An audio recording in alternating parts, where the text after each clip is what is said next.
release of the three detained Americans. I think that really paved the way for the summit. Mr. Pompeo was able to confirm the date and time. The summit is going to be about first principles, about the concept of denuclearization. We have to be very firm on how we define a comprehensive denuclearization objective. What is Kim Jong-un's strategy in going to see Xi Jinping for the second time? That Xi Jinping will provide the reward in terms of either sanctions relief. A message that this relationship has been normalized. From the Voice of America, this is Washington Talk. Hello and welcome to Washington Talk. I'm Eun-jung Cho. Fast-moving diplomacy is taking place ahead of President Trump and North Korean leader Kim Jong-un's summit. Date and venue for the summit have been set, and 3 Americans are freed by North Korea. Are we getting closer to reaching the goal of eliminating North Korea's nuclear program that threatens the world?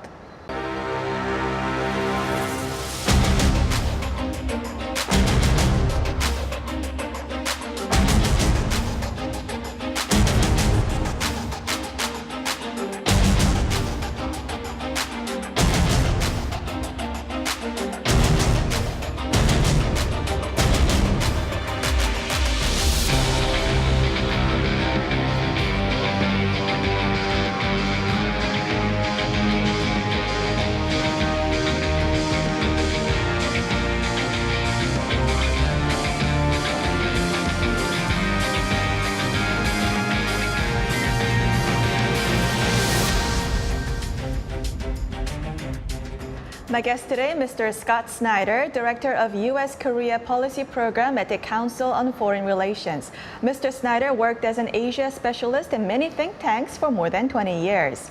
Also joining us today, Mr. Frank Jannuzi, President of the Mansfield Foundation and former advisor to the Senate Foreign Relations Committee. Welcome to both of you. Good morning. Thank you. Morning. Scott, let me begin with you. Secretary Pompeo's second visit to Pyongyang, how did this help boost the momentum ahead of the U.S.-North Korea summit?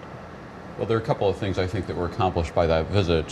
First of all, and most importantly, I think, was the release of the 3 detained Americans who had been held in Pyongyang. I think that really paved the way for the summit, but also it sounds like Mr. Pompeo was able to confirm the date and time, and we hope also discuss some of the parameters for a framework and strategy that could be discussed at the summit meeting itself.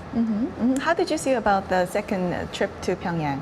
Well, I think it shows that the pace of coordination and planning for the summit is accelerating. It sounds also as if Pompeo was able perhaps to agree the agenda for the first day of talks, maybe just a loose agenda in terms of the different topics that need to be covered over the course of the day. They've made reference to the possibility of a second day of summitry. I think it will be fascinating to see whether or not that materializes. It'll depend a lot on how much they can accomplish on day one. I think that Scott's right. By releasing the 3 Americans, the North Koreans have essentially cleared out the underbrush that would have been an obstacle to a successful summit. And you can see that President Trump was quite pleased by the gesture, and he thanked Kim Jong-un rather profusely at the airport for this gesture. I think that goes a long way toward establishing goodwill and a spirit of constructive dialogue in advance of the summit. Speaking about the 3 detainees, Scott, were they used as bargaining chips by North Korea? I don't think that that's the best way to frame this, really. Certainly it was necessary for their release to occur in order to imagine that a summit could go forward. I know that some people have looked at the way that North Koreans have handled American detainees as using them for political advantage. But the main thing, I think, especially for the families, is that they are safe and at home. I think Scott's right. I mean, look, it's good that these 3 Americans are home, safe. They weren't arrested as bargaining chips, but once they were in detention, their release becomes a political issue. It's not a legal issue. There was never a trial or even charges brought against one of the Americans. So as soon as they were in detention, they become part of the overall backdrop of political difficulties between the United States and North Korea. That's why it's such a good thing that they are home safely, and we can focus on the frankly more critical issues of peace and denuclearization. Scott, the summit will be held in Singapore. Why is Singapore good for the United States? Well, Singapore is good neutral ground. It's within flying range for Kim Jong-un.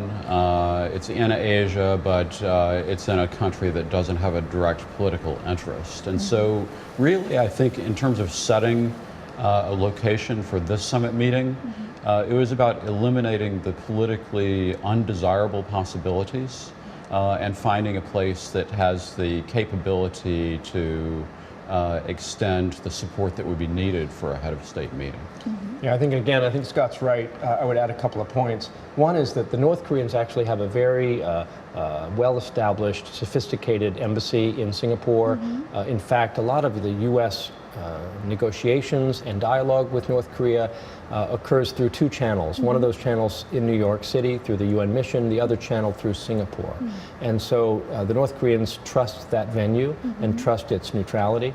And from an American perspective, let's not neglect security and logistics. You want a summit venue with a good airport, good health care, extraordinarily good security, and tight coordination with U.S. intelligence and the U.S. military. President Trump told a rally crowd that he expects a very big success, referring to the summit with Kim Jong-un. What do you think, Scott, will be the progress established by the summit? Well, there's no question that this is going to be a historic meeting, the first ever between a DPRK leader and an American leader. And President Trump has hinted that he wants to make progress, we know, on denuclearization, but also on peace. And so I think that the critical question is how that is framed, and really how whatever agreement occurs in Singapore extends and kind of builds out the Panmunjom Declaration. We've got a lot of linkages that have to be established between peace building and denuclearization and normalization of relations. And all of that has not yet been done. It's critical that it be done right, and it's critical that it be done in a way that shows tangible progress in all of these areas simultaneously. Frank, do you expect a grand bargain from the summit? No, I think it's very premature to expect any kind of explicit, detailed agreement on denuclearization and peace. I think this summit is going to be about first principles, about the concept of denuclearization and defining the terms, about the general framework within which denuclearization can take place, namely the framework of peace and security assurances and eventually sanctions relief and normalization of ties. So I hope that the substance will live up to even half of the hype of this summit. And I think that we should actually tone down our expectations because if this were easy to do in terms of negotiating a formula for denuclearization, it would have been done 30 years ago. It's been tried. It's been a long, frustrating journey. I don't think that this time around is going to be any easier than previous rounds. So I think there are two worries related to President Trump's approach. One is about the distinction between event and process. And he seems to be prepping for a big event, but this denuclearization process is something that is going to take a while. It's going to take a lot of technical effort and support. And then I think the other issue is really about the vertical connection between President Trump at the top level and the bureaucratic process that is going to have to support any implementation of an improvement in the relations between the United States and North Korea. This week, the United States walked out of the Iran nuclear deal, and the National Security Advisor John Bolton said the message to North Korea is that President Trump wants real deal, including all the elements of nuclear development and proliferation. Is the message getting through to North Korea, Frank, do you think? Well, we'll know soon. I think that the North Koreans consider their situation to be unique in all the world, so they may not draw any special lessons from what happens in Iran. I was reminded of assurances by John Bolton and others in the lead up to the Iraq War back in 2003 that North Korea would surely learn a lesson from the Iraq War and would therefore come to the table with a very contrite attitude and eager to get back into the agreed framework. And of course, North Korea did the opposite. I think that North Korea may learn lessons from Iran's case, but it may not be the lessons we want. And it may be the lesson in this case that the United States cannot be relied upon to fulfill the terms of a deal, even when the other country, in this case Iran, is complying with the terms of the deal. Scott, do you agree that credibility is on the line? Well, credibility is on the line, but I think the way the Trump administration is approaching it actually turns the issue of credibility on its head in a way. Because actually by pulling out of the Iran deal and saying that it's not good enough, it means that Trump has to do even better with North Korea. And so we'll have to wait and see, but you know, the bar for North Korea and a deal with North Korea has definitely gone up. And then if they can get it, they can come back and say, well, see, we're better at negotiating nuclear deals and we want Iran to do something similar. But the likelihood that North Korea is going to cooperate in that way is probably pretty low. Frank, even though President Trump will be meeting with Kim Jong-un, can we see this meeting as an equal footing engagement? I mean, the two countries' stature on world stage are incomparable. You're right, Yun Chung. And one of the great risks of a summit meeting like this without lots of preparation is that essentially we may be giving to Kim Jong-un that thing which he most craves from day one, which is the international legitimacy and respect and equality on the world stage with a U.S. president. I'm less worried, as some people are, that somehow the U.S. will be recognizing North Korea as a nuclear state simply by sitting down to talk to Kim Jong-un. I don't think there's any worry about that. The United States is going into this summit with the express purpose of bringing North Korea back into the NPT and having them denuclearized. So I'm not worried about conveying legitimate nuclear status to the North Koreans. Scott, before we go, what principles should the United States hold firmly in future negotiations with North Korea that threatens the world with its WMD? Well, the critical issue is that we have to be very firm on how we define a comprehensive denuclearization objective. Because the last thing we want is for North Korea finally to get out of the penalty box with the Nuclear Non-Proliferation Treaty and force its way back onto the playing field as a nuclear state. All right, that's all the time we have for this conversation, and we'll move on to our next segment.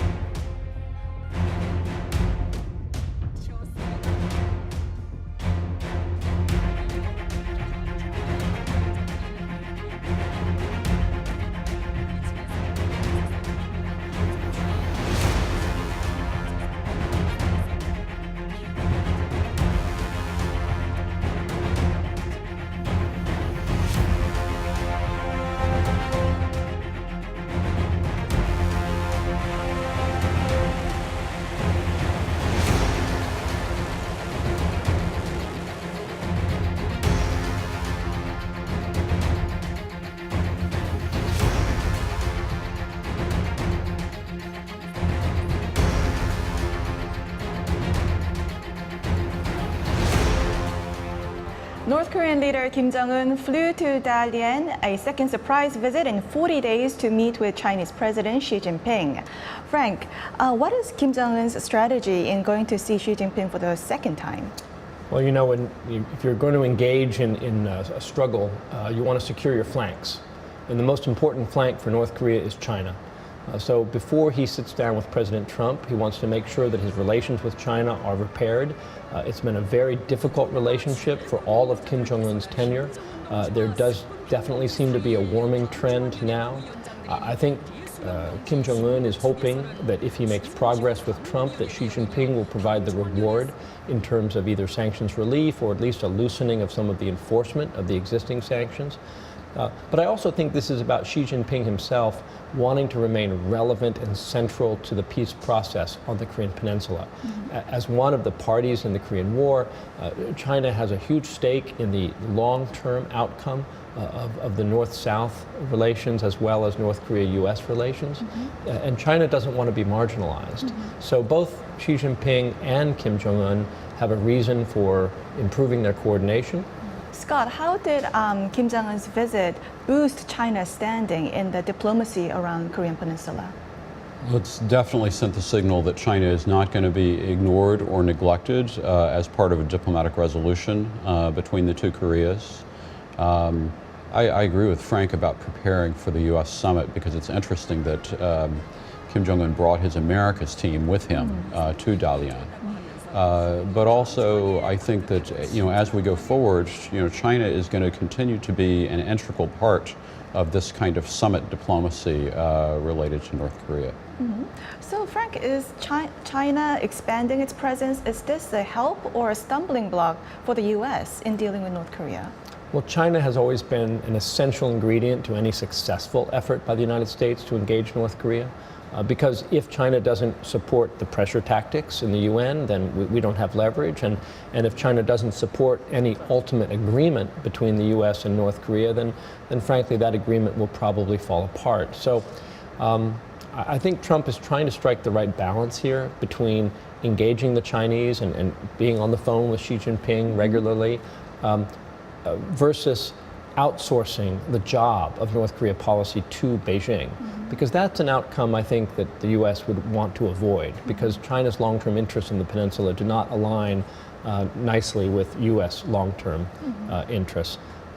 So I think that Trump is trying to strike the right balance here. We'll see how it unfolds. I think the most critical next step will be as the North Korea-U.S. bilateral channel expands and becomes perhaps trilateral with the addition of South Korea, and then quadrilateral with the addition of China, and you begin to have in earnest talks about a peace regime for the peninsula. Scott, Frank just mentioned about the long-term interest, and what do you think is China's agenda on North Korea? Oh, when China looks at the Korean Peninsula, they think about the United States geopolitically. And so I think that the critical message is that China is a player that has vital interests on the Korean Peninsula. It's prepared to use its influence in order to try to secure those interests. And even if we think that a road has opened up to Pyongyang through Seoul, it's also going to involve a stop in Beijing. Scott, what did you think about the optics of the second visit by Kim Jong-un? The two leaders were strolling down the beach. They were drinking tea on the outside. They were projecting a message that this relationship has been normalized and that it's back to the old days. I don't want to call it lips and teeth, but definitely there's a little brotherly relationship there, big brother, little brother relationship that is kind of being recreated pictorially for international viewers. We'll end this conversation here and move on to our next segment. Now, time for the photo moment, a time to look at an interesting North Korea picture. Today, we have a picture taken during Chairman Kim Jong-un's visit to Dalian, China. Mr. Kim is looking at his grandfather Kim Il-sung's picture on the wall of Bang Choi-dao Guest House. Bang Choi-dao Guest House is where his grandfather Kim Il-sung met with Chinese leader Deng Xiaoping in 1983. During his 45 years in power, Kim Il-sung visited China more than 30 times to meet with Chinese leaders. Frank, what's your reaction? Well, we know that Kim Jong-un sees himself very much in the mold of his grandfather, and that state TV in North Korea often remarks upon the resemblances and even presents to the North Korean people pictures that are designed to cement that link. So this is interesting both because on Kim Jong-un's face you see almost a kind of a wistful remembering of a past that he never knew about the relationship between China and North Korea. But I think you also see in this picture the portrayal that North Korea very much wants to send forward to its own people, that Kim Jong-un is the living embodiment of the great leader. Scott? I agree that this definitely plays into the narrative that the North Korean media wants to push forward about Kim Jong-un. And I also think that it is a remarkable bit of stagecraft by the Chinese to recognize that Dalian was a place where Kim Jong-un could be following in the footsteps of his grandfather. Well, we'll have to wrap it up here. Frank, Scott, thank you for joining us. Thank you, Yoon-jung. Thank you. And this was Washington Talk from the Voice of America, and I'm Eun-jung Cho. Join us next week for more analysis on North Korea.